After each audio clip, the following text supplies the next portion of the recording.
네, 안녕하세요. 투엔치의 서퍼입니다. 엔치입니다. 네, 오늘은 C그룹 실적 발표를 해서 실적을 좀 가져왔습니다. 참 기대가 됐는데 개인적으로. 아, 그런가요? 네. 하지만 실적하고 나서는 주가가 흘러내렸습니다. 맞아요. 네. 일단은 실적을 좀 자세히 보면은 이 그룹사 전체적으로 매출은 5%가 올랐어요. 성장주 치고는 사실 많이 못 올랐죠. 맞아요. 근데 이 안에를 자세히 뜯어보면 지금 여기가 이커머스거든요. 많이 올랐어요. 오, 많이 올랐네요. 네, 거의 한 30% 이상 올란 거거든요.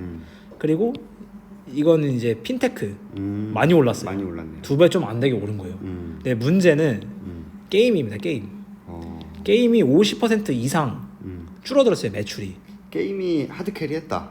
네, 그래서 이 5%만 보면은 아무 일도 없었던 것처럼 보이지만 엄청난 다이나믹들이 숨어 있었다. 이게 지금 게임은 역성장이 굉장히 심했고 반대로 나머지 두 개 이커머스랑 핀테크는 성장이 계속 가파르다. 이렇게 볼 수 있어요. 그래서 이제 또 그 매출이었으니까 이번 분기 에비타를 보면은 굉장히 좋습니다. 거의 다 흑자 전환을 해버렸군요. 흑자 전환해서 사실상 이거 지금 1빌리언 따라잡은 거거든요. 1빌리언 따라잡은 거고 여기서 봐야 될 거는 이커머스의 적자가 많이 올라왔죠.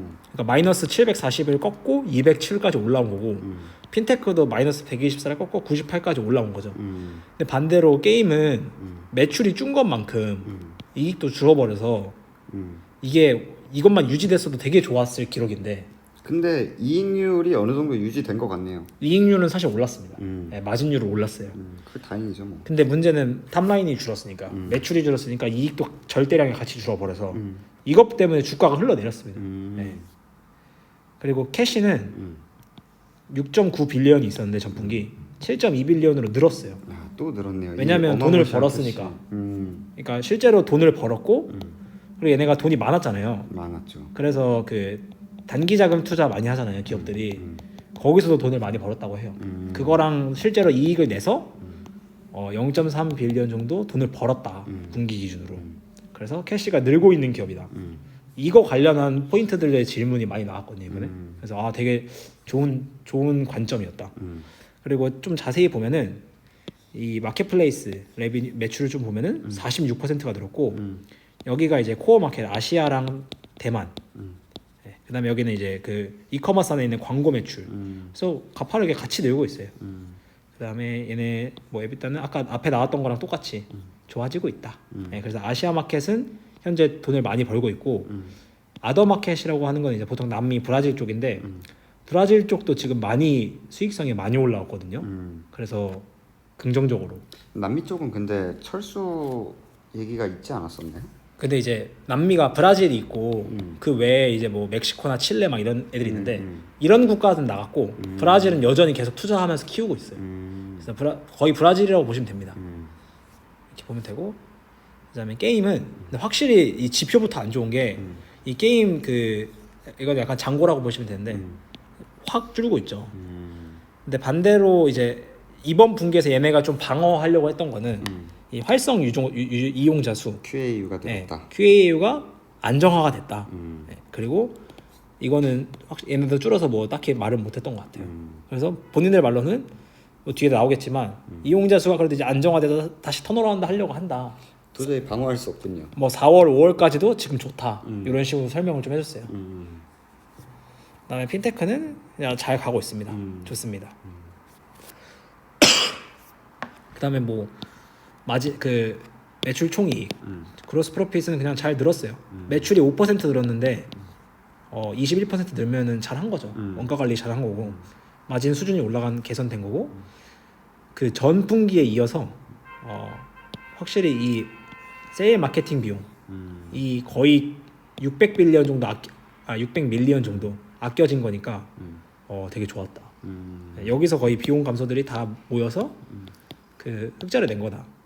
그러니까 쿠팡도 마찬가지인데 얘네들이 그동안 마케팅비를 엄청 쓰고 있었잖아요. 그렇죠. 그래서 고객을 유치하고 한번 시장을 선점하면 나중에 우리가 판가 인상을 하든 마케팅을 줄이든 해서 흑자를 내면 된다 했던 건데 확실히 근데 그걸 이제 한 거죠. 네, 이제 그 시장에서는 이익성을 원하니까 그렇죠. 확실히 한 거고 여기서 조금 주의 깊게 봐야 될 지표 하나는 요겁니다. 요거는 뭐냐면은 대선 충당금이라는 개념인데 그 DFS 그러니까 핀테크에서 이제 대출을 해주거든요. 네네. 대출을 하면은 모두가 대출을 잘 갚는 건 아니잖아요. 그렇죠. 그겁니다. 못 갚을 것 같은 애들 액수. 그래서 많이 늘었어요. 그렇게 좋아 보이진 않네요. 이게 네. 는 게. 는 게 사실 안 좋은 거죠. 왜냐면은 이게 적어야 그 대출을 다 회수할 수 있고 이익성이 올라가는 거니까. 그렇죠, 그렇죠. 근데 이건 사실 지난 4분기에 나왔던 숫자랑 거의 비슷해요. 그래서 QOQ로는 이미 알고 있던 내용이라서 이게 YOY 기준으로는 시차가 있으니까 확 늘었는데 그 QOQ 기준은 사실 이미 알고 있던 내용이라. 근데 반면에 QOQ 기준으로도 매출이 한 10% 정도 늘었잖아요. 네네. 그래서 이게 엄청 걱정할 수준은 아니다. 근데 캐시가 7빌리언이 있는데요, 뭐. 네, 캐시가 많습니다. 네. 그다음에 순이익도 뭐 세금 내고 뭐 하고 이것저것 다 빼도 돈이 흑자가 됐다. 네, 그래서 좋았다. 숫자가 좋았다. EPS가 나오는 기업이군요. 네, 드디어 첫 분기 EPS 나온 거 첫 분기인 것 같아요. 그래서 뭐 숫자 같은 경우에는 크게 더 볼 건 없는 것 같아요. 아까 말했던 네. 그대로다. 앞에 나왔던 그대로고 저는 굉장히 숫자적으로 좋게 봤는데 근데 확실히 시장에서는 이 게임 턴어라운드가 가능할까? 왜냐면 이게 더 역성장하고 더 역성장한다고 치면은 이커머스랑 그 핀테크는 도대체 얼마나 더 해줘야 되냐 이렇게 되는 거죠. 근데 이게 그건 것 같아요. 그러니까 단순히 게임의 매출이 확 줄었다 이게 아니라 네. 제가 게임을 막 깊게 보진 않지만 네. 유니티도 보고 네. 뭐 어도비도 보고 뭐 이런 비슷한 비즈니스를 조금 보긴 하거든요. 네. 근데 이렇게까지 이번 분기에 안 좋지 않았어요. 그러니까 이 말은 뭐냐면 가레나의 그 메인 게임이 확 줄었다는 거고, 그러니까 게임 시장 전반적으로 막고 있었다고 하면은 이번에는 시장 자체는 이제 플랫해졌는데 얘 가레나의 게임이 줄었다. 그러니까 다음 게임이 나와야 되는 시기인 거죠, 사실상은. 근데 네. 이제 그게 안 나오지 않을까라는 우려가 섞여 있지 않을까요? 근데 이 게임이 QOQ로는 사실 그렇게 막 줄진 않았거든요. 음. 그냥 YOY로 왜냐면 전년도에 너무 많이 팔아놨어가지고 그 효과가 좀 있어요. 프리파이어인가요? 네, 프리파이어 그리고 뒤에도 나오지만 그 지금 9개월인가 8개월 그 뒤에 나와요. 8개월 만에 역대 최고 이용자 수가 지금 찍히고 있고 4월 5일까지도 계속 보이고 있다. 나옵니다. 그럼 작년이 엄청 높았던 탓일 수도 있겠네요. 네, 그동안도 너무 잘 팔아왔던 기업이라서 한 방에 이렇게 무너지는 것도 뭐 숫자적으로 시기가 있으니까. 그래서 이제 그 CEO랑 CFO 내용을 좀 한 번에 같이 담아왔는데 사업부가 3개니까 사업부별로 좀 정리를 했어요. 너무 뒤죽박죽 섞여 있어서. 그래서 지금 보면은 프리파이어에서 활성 유저들의 회복 시그널이 보이고 있다. 그래서 아까 그 QAU도 그렇고 보이고 있고 지난 8개월간 가장 높은 QAU를 찍고 있다. 그래서 확실히 둔화됐던 것도 맞고 감소됐던 거 맞는데 이제 안정화 구간 지나서 이렇게 올라오고 있다. 이런 상황인 것 같아요. 그리고 얘네가 지금 얘네 게임 중에 두 번째로 잘 나가는 건데 이거는 6년 만에 그 매출이나 QAU가 분기 최고치를 달성했다. QOQ로. 그래서 얘네에서 돈을 더 뽑아낼 수 있을 것 같다. 그래서 확실히 게임을 걱정을 많이 시장이 하니까 게임에 대해서 지금 어떤 흐름이고 얘네 수치적으로 더 좋아질 거라는 걸 계속 방어를 하더라고요. 그래서 QAU도 올라가서 턴어라운드 조짐 보이고 그다음에 새로운 게임도 배급할 거고 이건 텐센트의 신작이거든요. 텐센트 게임 동남아에 새로 배급하고 블랙클로버라는 애니메이션이 있는데 그거 모바일 게임도 새로 배급할 거다. 근데 확실한 건 본인들 자사 개발 게임이 아니라서 조금 아쉽긴 한데 그리고 얘네도 이번에 AI를 살짝 얘기하더라고요. 많이는 아니었고 각 분야에 일부 쓰는 파트가 있는 것 같아요. 그래서 게임에서도 AI를 통해서 운영 효율성에서 비용 감축하겠다. 네, 그래서 얘네가 AI를 게임에 쓰는 거는 컨텐츠 일부 현지화하고 그리고 뭐 모니터링이나 운영하는 거 그걸 학습시켜서 효율 발전하겠다. 이렇게 좀 정리가 돼서 시장의 우려는 결론적으로 턴어라운드 가능할까? 였고 얘네는 어떻게든 이제 방어를 하는 거죠. 가능하다. 올라갈 거다. 이런 콩콜이었고 그다음에 이제 쇼피 이커머스 같은 경우에는 수익화와 성장성 모두 좋았다. 그래서 매출도 좋았고 그 이익성도 워낙 반전되면서 좋았고 뭐 좋은 내용들 많이 얘기해 줬어요. 그래서 막 숫자적으로 많이 해줬는데 이 숫자들은 앞에서 했던 거 그대로입니다. 그냥 정리한 거라서 따로 다루진 않겠고 읽어보시면 될 것 같고 얘네가 이번 분기에 제일 많이 관심 가졌다고 투자했던 거는 물류예요.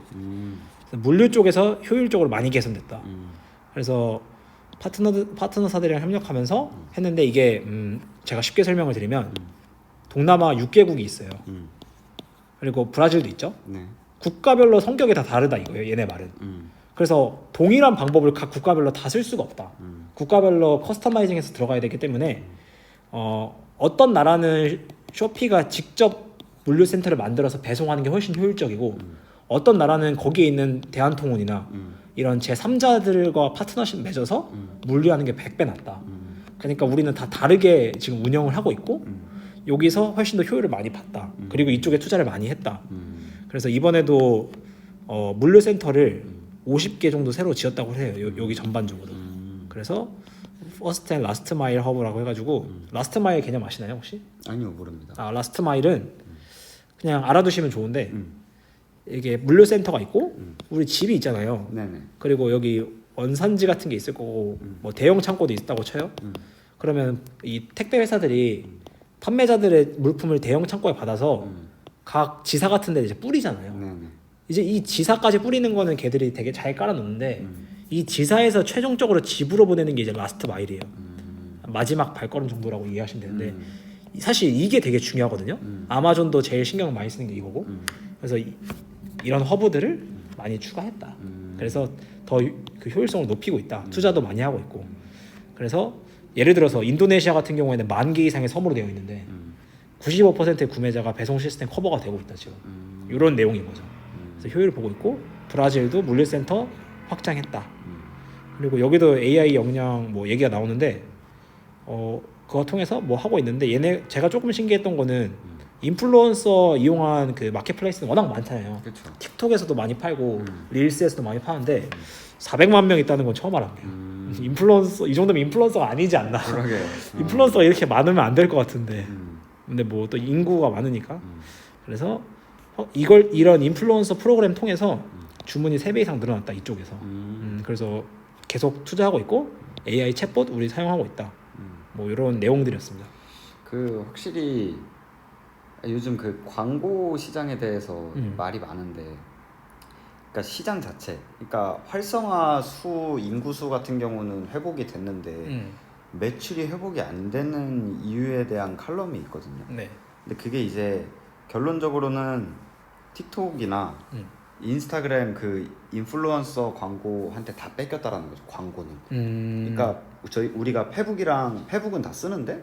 그러니까 다른 광고 업자들을 쓸 뿐인 거다. 네, 그러니까 그게 유튜브를 보든 뭘 하든 이용자 수는 안 줄었는데 여기서 구매하는 빈도수가 확 줄고 그 구매를 그 인스타의 인플루언서 거기서 한다는 거죠. 그러니까 채널을 뺏겨버린 거죠. 그렇죠. 판매 채널을. 그래서 QAU나 DAU가 오히려 늘었어도 광고 매출이 떨어지는 그런 현상을 조금 봤던 것 같아요. 목격하고 이번 분기에서. 예, 목격이 되고 있다. 쇼피는 뭐 어느 정도 타격이 있겠지만 크게 의미가 없는 게 결국에는 그 인스타나 틱톡이나 링크 타고 들어오잖아요. 그쵸. 그래서 아마존에서 사거나 쇼피에서 사거나 이런 개념이기 때문에 그래서 늘었다는 거. 여기는 뭐 인플루언서를 활용을 하는 거니까요. 활용을 하고 있기도 하고 결국 그들이 링크 타고 들어와서 이쪽에서 사는 거기 때문에 대부분이. 그리고 뭐 쇼피 같은 경우에는 브랜드랑 판매자 계속 늘리고 있어서 이탈리아 브랜드는 태국이랑 연결하고 있고 뭐 캐나다 정부는 독점 파트너 돼서 베트남 마켓에 공급하고 있다. 그래서 뭐 우리 제품 라인이랑 생태계 강화하고 있다. 잘 되고 있다. 잘 되고 있다. 그다음에 그 시머니 요거는 그 핀테크죠. 핀테크 같은 경우에는 성장도 잘하고 있고 본인들 자신 있다고 얘기를 하고 그다음에 여기서 조금 신경 써야 될 거는 아까 말했던 그 대손 충당금. 지금 발행한 대출이 2 빌리언. 근데 지금 대손 충당이 281 밀리언. 약 10%. 많이 쌌네요. 네, 약 10%. 그러니까 본인들이 대출 2 빌리언 정도 했는데 0.28 빌리언 정도는 이거 회수 못 하겠는데? 라고 평가를 한 거죠. 그래서 AI가 그러니까 각 분야별로 AI를 쓰고 있는데 얘네는 이제 이 대출 리스크, 그다음에 사기 리스크랑 유저들 신용 평가하는 프로세스 이쪽에 AI를 쓰고 있다. 그다음에 인슈어테크는 아직 조금 시간이 걸리는 것 같아요. 이것도 돈 잘 벌거든요. 인슈어테크도 들어가면. 근데 뭐 은행 앱이랑 같이 확대하면서 준비 중인 것 같고. 그래서 뭐 잘하고 있어서 이걸 이제 뭐 펀더멘탈적으로 얼마나 더 잘했고 이걸 제가 감히 분석할 정도는 아니어서 힘들죠. 네. 그래서 숫자로 결국 증명해줘야 되는데 이거는 뭐 4분기 거랑 거의 비슷해서 그래서 오히려 매출은 늘었는데 잘 관리 나름 하고 있는 것 같고 그다음에 마지막에 뭐 넷인컴 했고 그다음에 23밀리언 정도 고금리 이자 수익으로 워낙 현금이 많았으니까 네. 그다음에 세금도 좀 줄어서 괜찮았다. 근데 이게 또 이 대손 충당금이라는 게 네. 비용인데 비용이 아니거든요. 그러니까 작년에 22년 초에 미국 은행들 같은 경우에 이 대손 충당의 그 덕을 좀 많이 봤는데 이게 지금은 쌓아놓으니까 비용으로 처리가 되는데 나중에 이걸 다시 풀잖아요. 그래가지고 그 이익 개선이 엄청 됐었거든요. 22년 초에 미국의 은행들이. 그래서 그때 하락장에서 되게 잘 버텼단 말이에요. 이 대손 충당 쌓아놓은 거를 푼 거죠. 그래서 여기도 지금은 이게 좀 수익성에 훼손이 될 수 있어도 나중에 이제 생각해보니까 우리는 281밀리언 정도로 쌓아놨는데 이제 리스크가 줄면서 5% 정도로 바뀐 거죠. 그러면 이게 또 수익성으로 해가지고 이게 또 다시 주목이 될 수 있다. 그거는 그럴 수 있죠. 만약에 이거 애들이 다시 갚을 수 있겠네. 0.14만 치자. 그렇죠. 이럴 수 있긴 한데 뭐 그거는 매크로 영향 많이 받는 거고. 그러니까 이게 크게 신경 쓸 건 아니다. 근데 거죠. 좀 커지면 안 좋긴 해요. 안 좋긴 네, 하죠. 커지면 안 좋긴 해서 리스크가 그만큼 너무 거니까. 커지면 안 좋긴 하다. 이 정도가 비즈니스 업데이트고 네. Q&A는 내용이 많았는데 뭐 너무 중구난방 질문해서 이번 분기부터 이렇게 사업부별로 좀 정리를 해드릴게요. 깔끔하네요. 그래서 좀 중요한 질문. 이번에 돈을 벌었다 했잖아요. 그러니까 올해 남은 기간 쇼피에 재투자를 할 건데 성장에 할 거냐 아니면 마진에 할 거냐 어디에 포커싱을 둘 거야? 재투자하면 또 어떤 부분에 쓸 거야? 이제 흑자잖아 너네. 이제 자본 배분 질문이 막 들어오기 시작하더라고요. 돈을 버니까. 그래서 얘네가 명확하게 대답해요. 우린 무조건 성장. 그렇죠. 네, 성장에 포커싱 할 거고 동남아랑 남미는 인구 구조적 특성, 그러니까 인구가 워낙 이제 막 발달하고도 많으니까 그다음에 침투율도 낮은 상태고 인프라 개발도 필요하고 오프라인 리테일도 아직 활성화가 되고 있어서 이쪽에 성장 요인이 다분하다. 그래서 재투자는 결국에는 성장에 할 거다. 네, 성장의 요인이 이제 뭐 유저 경험이랑 서비스 퀄리티인 거고 그래서 성장에 할 거고 뭐 중소기업 파트너 제품 가져오는데 결국 돈 더 투자하고 AI 기반으로 결론은 커스터마이징 네. 한 서비스를 제공하겠다. 재투자는 자본 배분은 성장 이 핵심이었어요. 그래서 얘네가 마진을 더 쪼으려는 생각은 더 없구나. 이미 흑자한다 할 수 있다는 역량을 보여준 거고 보여줬으니까. 다시 성장으로 가겠다. 피벗하겠다. 이거를 확실히 얘기해줬고 그다음에 얘네 아까 나왔던 건데 우리 물류가 효율적인 지역에서는 우리 물류 시스템 쓰고 그 제3자 시스템 쓰는 게 제3자 더 많이 할당해서 지역별 맞춤화된 전략을 쓸 거다. 왜냐면 질문이 쇼피 이 배송 시스템이잖아요. 이거에 너네 그 사용 퍼센티지가 어느 정도 되냐. 그러니까 물류도 수직화 내재화 해야 되는 거 아니야? 그러니까 아웃소싱 비율이 얼마 되냐? 네. 이거 해야 너네가 더 마진 관리 할 거 아니야. 이거 해야 되는 거 아니야 했는데 그거는 타겟 같은 게 있을 수가 없는 게 지역별로 다르기 때문에 그냥 그 지역에 맞춰서 하는 거다. 효율적인 방법을. 이렇게 대답해줬고 그다음에 버는 돈 그동안 철수했거나 사이즈 작았던 남비 아까 말했던 엔치님이 말했던 칠레나 이런 애들 다시 들어갈 생각 있어? 그러니까 브라질이 메인이고 다른 남미 시장에는 없다. 그러니까 우리는 브라질부터 키우겠다. 실제로 옛날에 메르카도도 리브레라는 경쟁 기업이 기억나시나요? 네네. 실제 엄청 좋습니다. 네, 엄청 좋아요. 이커머스만 갖고 있으니까. 쇼피도 사실 이커머스만 따지면 실제 엄청 좋은 편이라서 브라질 이커머스가 굉장히 잘 가고 있다. 수익화 되는 개념으로. 그다음에 핀테크 같은 경우에는 시머니 론이 그대로인데 불구하고 그러니까 대출 사업인데 대출 총량이 그대로인데 레비뉴가 계속 느는 이유가 뭐냐. 그리고 손실 충당금도 늘어나는 이유가 뭐냐. 근데 제가 이 부분에 대해서 100% 이해를 못했어요. 너무 대답이 추상적이었다고 해야 되나?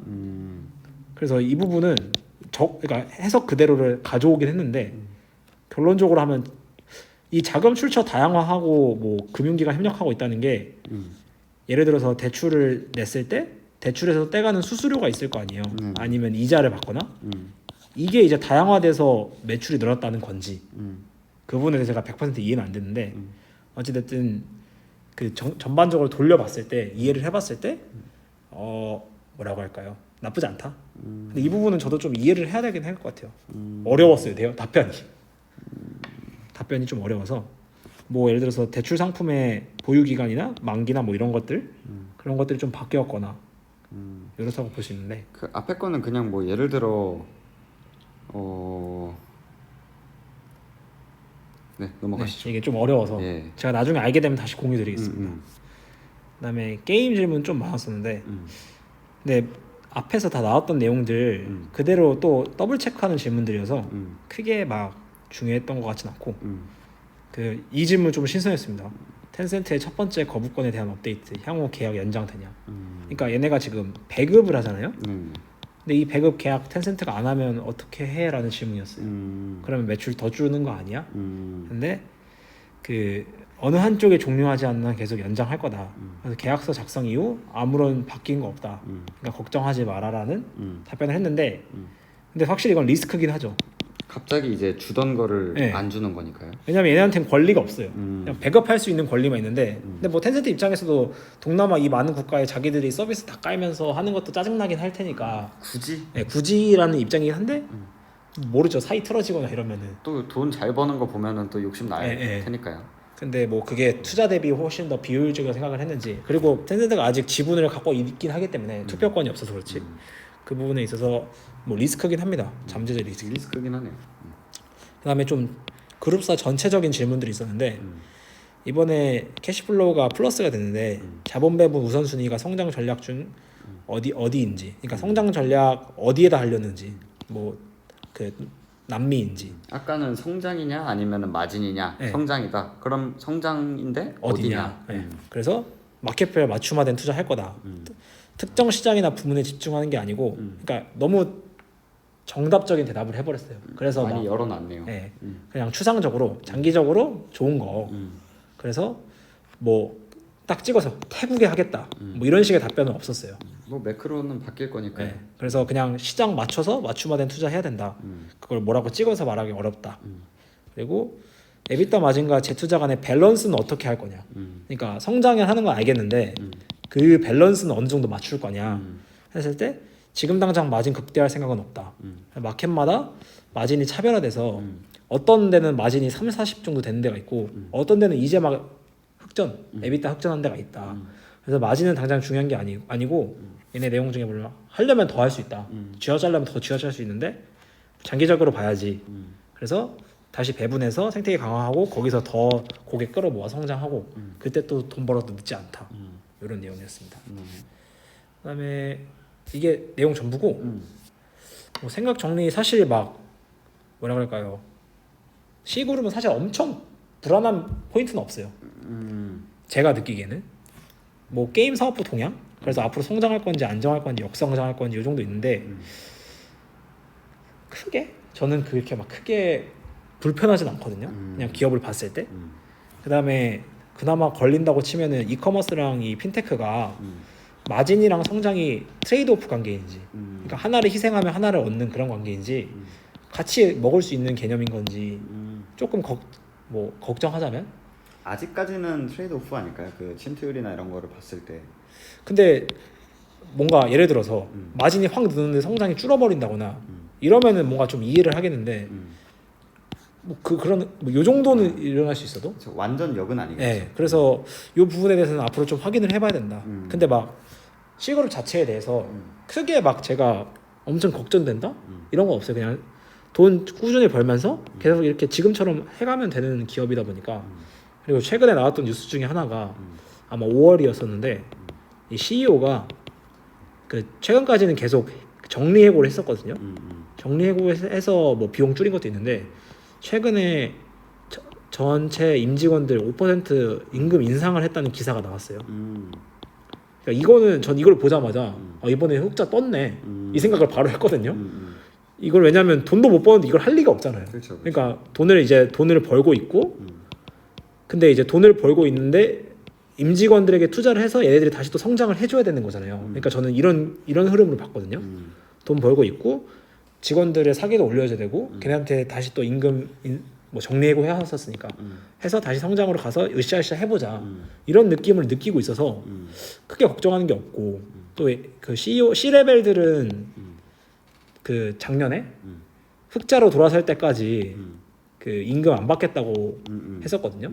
기억납니다. 예. 그러니까 뭐 이런 거 봤을 때 크게 걱정되는 기업이 아니라서 저는 조금 네. 이걸 듣고 제일 걱정되는 게 저는 사실 게임이거든요. 게임은 네, 뭐 그 부분은 게임이 가장 걱정이 되는데 아까 QAU 늘었다 그랬잖아요. 네. 근데 과연 이제 QAU 는 게 매출로 이어질 거냐? 예, 매출로 이어질 거냐 이거에 대한 게 저는 숫자로 나와야 될 것 같고 맞죠. 이게 증명이 되지 않는 이상 다음 분기에도 되게 그냥 애매한데? 라면은 못 올라갈 것 같고요. 이게 어느 정도 해소가 돼야 될 것 같아요. 왜냐면 전 분기만 해도 게임 매출이 사실 이커머스랑 비슷했잖아요. 거의. 맞아요. 예. 그러니까 사실상 나머지는 작은 거고 이커머스랑 게임이랑 이 두 개가 거의 대부분이었는데 이게 갑자기 무너지는 것만 타격이 큰 거죠. 근데 제 생각에는 게임이 이미 많이 무너졌거든요. 그쵸. 근데 이제 그러니까 많이 무너져서 저는 이거 빼고 그냥 나머지 두 개 사업부로만 계속 키워도 그런 생각 정도까지 했어요. 그렇죠. 그래서 저희가 그때 얘기할 때 이거 그럼 게임 아예 삼각시키고 밸류에이션 해보면은 어느 정도 나오지 않을까. 근데 그래도 이제 시장의 밸류라는 게 그쵸. 아직은 들고 있으니까 공식적으로 이렇게 없애서 한번 맞고 다시 성장하는 게 아니니까 아무튼 이게 조금 걱정이 되고 그 다음 두 번째가 현금입니다. 7빌리언을 그러니까 얘네 회사 자체가 되게 안정적으로 가고 싶어 하는 것 같은데 제 성향은 아니에요. 그러니까 7빌리언 지금 이 숫자 물론 잘하고 있는데 7빌리언을 좀 효율적으로 쓸 수 있지 않을까? 그러니까 단기 자금 투자 당장의 실적에는 도움이 되겠죠. 당장의 실적에는 마진 개선되고 그 아덜 인컴 쪽으로 들어오는 거잖아요. 그러니까 이건 당장의 실적은 개선이 되겠는데 7빌리언을 계속 막 7빌리언, 8빌리언 이렇게 계속 쌓아놓는 게 저는 별로거든요. 그러니까 이거에 대한 어떤 가이드라인이나 그러니까 당장 쓰진 않더라도 우리는 지금 이걸 가지고 어디 뭐를 고려하고 있다. 이런 것들을 조금 주주랑 공유를 해줘야 되지 않을까 싶어요. 효율적인 자본 배분에 대한 가이던스가 필요하다. 맞아요. 여러분들이 이런 의문점을 항상 가지셔야 돼요. 얘네들은 이거 뒀다 뭐 하지? 그렇죠. 이거 아깝게 뭐 하는 거야? 이런 질문들을 또 다른 부분에 있어서 이런 관점들을 항상 가지고 있어야 기업을 이제 더 팔로우업을 잘 할 수 있는데 덜 맞습니다. 이제 제가 많이 보니까 이거를 왜 들고 있는지, 그러니까 이런 질문하는 것도 이해가 되고 이걸 좀 설명을 드리면 원래는 돈이 더 많았어요. 네, 거의 10빌리언 수준 갖고 있었거든요. 그랬던 것 같아요. 근데 이거를 계속 써온 거예요. 어디다가 그 적자도 있었지만 얘네가 투자를 아예 안 하는 게 아니라 투자는 꾸준히 하고 있어요. 그래서 투자에 돈을 계속 쓰고 있는 상태인 거예요. 그래서 실제로 이번 분기도 투자를 했었고 근데 돈을 버니까 이제 좀 희석이 된 건데 여태까지 그 캐시 쪽 흐름을 보면은 캐시 흐름이 여기 있죠. 네네. 이 21년도 더 높았거든요. 계속 줄고 있었던 거예요. 그러니까 이거 하면서 얘네가 말하는 그 장기적인 생태계 강화, 뭐 물류 허브 센터 구축한다거나, 그리고 뭐 시스템 더 만든다거나, 그리고 얘네가 인수합병도 중간 중간에 세게 했어요. 왜냐하면은 그 핀테크 같은 경우에는 인터넷 은행이 필요하니까 실제 싱가포르나 태국 같은 은행들을 실제로 인수를 하거든요. 빌리언 단위로. 그런 식으로 돈을 계속 쓰고 있어서 얘네의 입장을 제가 좀 실드를 치자면 하고 있다. 그러니까 아무거나 할 수는 없지 않느냐. 네, 아무거나 할 수는 없고 우리한테 상황에 맞게끔 하고 계속 있는데 돈이 많은 걸 어쩌나 이런 느낌인 거예요. 아니 돈이 너무 많아서 네. 티가 잘 안 나는 걸 수도 네. 있겠네요. 왜냐면 제 기업들은 한 번 쓸 때 60빌리언 막 이렇게 쓰고 AMD 60빌리언 쓰고 그냥 화끈하게 하기 때문에 약간 이런 식의 현금 사용이 조금 익숙하지 않아서 더 그런 걸 수도 있는데 보시면 이 한 분기에도 거의 1빌리언 썼거든요. 0.5빌리언 쓰고 있고 물론 적자 갚는 것도 당연히 있지만 그런 식으로 투자를 아예 멈춘 게 아니라 얘네들이 항상 얘기하는 그 장기적인 생태계 구축에 맞춰서 이 세 사업부를 같이 쓰고 싶은데 여기에 투자를 다 하고 있다. 근데 그 투자를 국가별로 아니면 부문별로 맞춤화해서 하고 있는 거기 때문에 뭐 인플루언서 이런 것도 사실 본인들이 투자한 거죠. 그래서 이런 거죠. 효율적으로 해야지 아무거나 할 생각은 없다라고 저는 좀 생각이 들어요. 신중한 거다. 네, 신중하고 그때그때 맞춰서 하고 있는 거다. 이렇게 생각이 들어서 근데 이건 또 뭐 사람마다 관점이 다른 거고 이런 식의 관점을 갖고 있어야 이런 것도 알 수 있는 거잖아요. 사실. 그쵸. 그래서 아주 좋은 질문 감사합니다. 그래서 C 그룹은 제가 봤을 때 이 정도 정리할 것 같고 그냥 총평하자면 저는 개인적으로 왜 떨어지지? 이런 생각이었어요. 왜 떨어지지? 나는 공감 못 하겠는데 약간 그러니까 이런. 서퍼님이 보시기에는 괜찮은 실적이었다. 네. 충분히 만족스러운 실적이었다. 네, 그것도 그렇고 컨콜 내용이 막 내 게임은 앞으로 더 힘들다. 게임은 더 역성장이다. 뭐 이런 느낌도 아니었고 물론 그걸 믿느냐 안 믿는 믿느냐는 거죠. 네. 차이점인데 제가 느끼기에 그 정도까지는 아닌 것 같아서 그래서 개인적으로는 좀 공감이 안 됐던 그 주가 움직임이었다. 근데 이거 제가 그 외국 증권사들 타겟 프라이스 다 봤는데 다 긍정적이고 다 좋거든요. 그래서 왜 빠졌을까? 저는 이거 그냥 기다리면 될 것 같은데 딱 이런 느낌으로 정리를 했습니다. 아니면 약간 성장주의 자금이 다 AI로 가고 있는 걸 수도 있고. 뭐 그럴 수도 있죠. 네. 그럴 수 있는 거고. 그래서 저는 난 잘 공감 안 된다 이런 느낌이었습니다. 그렇군요. 네. 뭐 다음 분기 실적을 보면서 이 게임 사업부가 진짜로 반등할지 그리고 이커머스랑 DFS 그 핀테크 핀테크. 쪽이 지금 같은 고성장을 계속 유지할지 유지할지. 이런 것들을 조금 더 지켜봐야죠. 지켜봐야 되겠네요. 네. 네, 그럼 아무튼 오늘 수고 너무 많으셨고 시그룹 요약하면 걱정할 건 없다. 나는 나는 개인적으로 걱정 안 된다. 네, 그럼 뭐 된 거죠. 네. 그럼 어쨌든 저희는 다음 영상에 더 좋은 정보를 가지고 돌아오도록 하겠습니다. 그럼 안녕.